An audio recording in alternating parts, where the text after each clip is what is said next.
Alhamdulillah wassalatu wassalamu ala Rasulillah wa ala alihi Muhammadin ibn Abdullah. Ashhadu an la ilaha illallah wahdahu la syarika lah wa ashhadu anna Muhammadan abduhu wa rasuluhu la nabiyya ba'dah. Kaum muslimin sidang jamaah Jumat yang dirahmati oleh Allah. Dalam kesempatan kali ini saya akan mencoba membahas tentang bagaimana seorang Rasul dan apa faedah bersalawat kepada Rasul. Maka jelas di dalam Al-Quran Allah katakan, Inna Allah wa malaikatahu yusalluna ala nabi ya ayyuhalladzina amanu sallu alaihi wa sallimu taslima. Di dalam ayat dikatakan bahawa Allah dan para malaikat pun bersalawat kepada Nabi. Maka orang-orang beriman pun diperintahkan oleh Allah untuk bersalawat kepada Nabi. Ya ayyuhalladzina amanu, wahai orang-orang beriman, kata Allah, sallu alaihi wa sallimu taslima, bersalawatlah kamu dan berikanlah salam kepada nabimu. Maka dikatakan menurut mufassir bahawa salawat dari Allah merupakan salawat berbentuk rahmat, sedangkan salawat daripada malaikat diartikan sebagai doa dari malaikat untuk Nabi Muhammad sallallahu alaihi wasallam. Jadi langsung saja, apa manfaat dari salawat ini? Ini terdapat dalam kitab yang berjudul Barzanji yang biasa dibaca-baca dalam pondok-pondok pesantren. Bahkan dikatakan di situ banyak sekali fadilah-fadilahnya. Bahkan di dalam suatu hadis juga dikatakan manfaat dari salawat itu juga sangat banyak. Salah satunya, man shalla alayya salatan sallallahu biha asyran. Barang siapa yang berselawat kepadaku hanya satu kali, kata Nabi, maka Allah akan memberikan 10 kebaikan kepadanya. Bahkan dikatakan dalam hadis lain, begitu banyak manfaatnya. Di selain dapat 10 rahmat kebaikan, dari selain dapat 10 kebaikan, Allah tingkatkan ke atas darjatnya 10 tingkat, dan Allah kurangi dari semuanya, dari 10 kesalahan yang ia perbuat. Begitu besarnya salawat ini. Maka rajin-rajinlah kita bersalawat. Kenapa? Karena salawat itu yang akan menjadi faedah, yang akan menjadi syafaat buat kita nanti. Dalam sebuah hadis juga disampaikan, ketika Rasulullah SAW berkumpul dengan para sahabatnya, maka di saat itulah para malaikat berjanji akan memberikan siapa saja yang berselawat, siapa saja yang mau memberikan salam kepada Nabi, maka orang-orang akan telah diperjanjikan oleh para malaikat. Salah satunya adalah malaikat Jibril. Suatu ketika datanglah malaikat Jibril kepada Nabi Muhammad sallallahu alaihi wasallam dan berkata, "Ya Nabi Muhammad sallallahu alaihi wasallam, aku telah berjanji kepada Allah." Lalu Rasulullah sallallahu alaihi wasallam bertanya, "Apa janjimu kepada Allah?"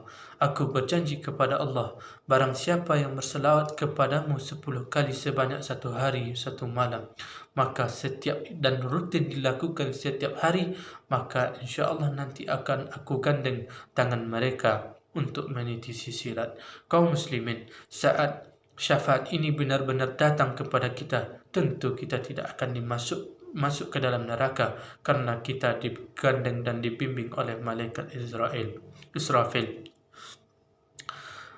Jibril, karena kita telah digandeng oleh malaikat Jibril. Maka di saat itu malaikat yang lain pun juga meminta kepada Nabi Muhammad sallallahu alaihi wasallam, berkata juga kepada Nabi Muhammad sallallahu alaihi wasallam. Salah satunya adalah malaikat Mikail. Lalu apa janji malaikat Mikail kepada Rasulullah sallallahu alaihi wasallam? "Wahai Rasulullah, sesungguhnya aku pun telah berjanji kepada Allah." "Apa janjimu wahai malaikat Mikail?" "Maka aku telah berjanji kepada Allah bahawa sesungguhnya nanti orang-orang yang kehausan di padang mahsyar, mereka berselawat selama dunia sebanyak 10 kali setiap hari.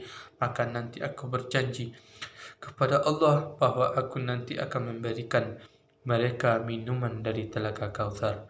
Maka di saat itu, di saat orang kewalahan, di saat orang kehausan, di saat orang kepanasan, maka orang-orang yang berselawat sebanyak 10 kali kepada Nabi Muhammad sallallahu alaihi wasallam setiap harinya, maka mereka akan mendapatkan syafaat berbentuk air yang sangat enak dan menyegarkan, yang melepaskan dahaga dan tak pernah dirasakan oleh orang-orang sebelumnya. Dan ini hanya diberikan kepada umat Nabi yang mau berselawat. Maka di hadis selanjutnya juga dikatakan bahawa malaikat-malaikat banyak, salah satunya malaikat Israfil, malaikat sang peniup sangkakala, juga memberikan janjinya kepada Nabi Muhammad sallallahu alaihi wasallam. Apa janji malaikat Israfil? Bahawa malaikat Israfil pun berjanji kepada Allah bahawa ia nanti, siapa saja yang berselawat kepada Nabi Muhammad sallallahu alaihi wasallam sebanyak 10 kali dalam setiap hari, maka nanti malaikat Israfil ini akan bersujud memohon ampunan bagi orang-orang yang berselawat sebanyak 10 kali dalam satu hari.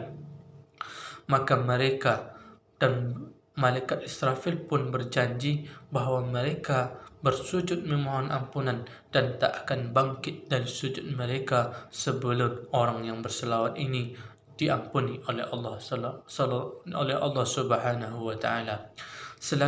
Selanjutnya ada malaikat Israel, malaikat yang paling ditakuti di muka bumi ini, malaikat yang ditakuti oleh orang-orang pendosa, malaikat yang ditakuti oleh semua kalangan. Maka malaikat Israel pun telah berjanji, malaikat yang mencabut segala nikmatnya.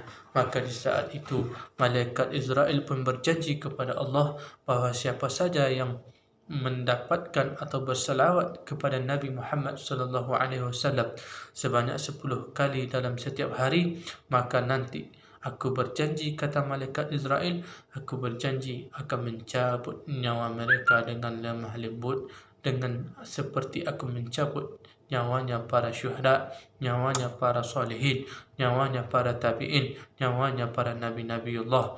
Maka alangkah baiknya, alangkah banyaknya fadilah-fadilah dari selawat. Maka dari itu kaum muslimin, mungkin kita memang kurang dalam segi hal-hal yang lain. Mungkin solat kita kurang, sedekah kita kurang, atau amal-amal kita yang lain kurang. Maka perbaharui, carilah banyak-banyak syafaat. Maka salah satu syafaatnya adalah selalu bersalawat kepada Nabi. Mudah-mudahan kita nanti mendapatkan syafaatnya. Amin amin ya rabbal alamin. Assalamualaikum warahmatullahi wabarakatuh.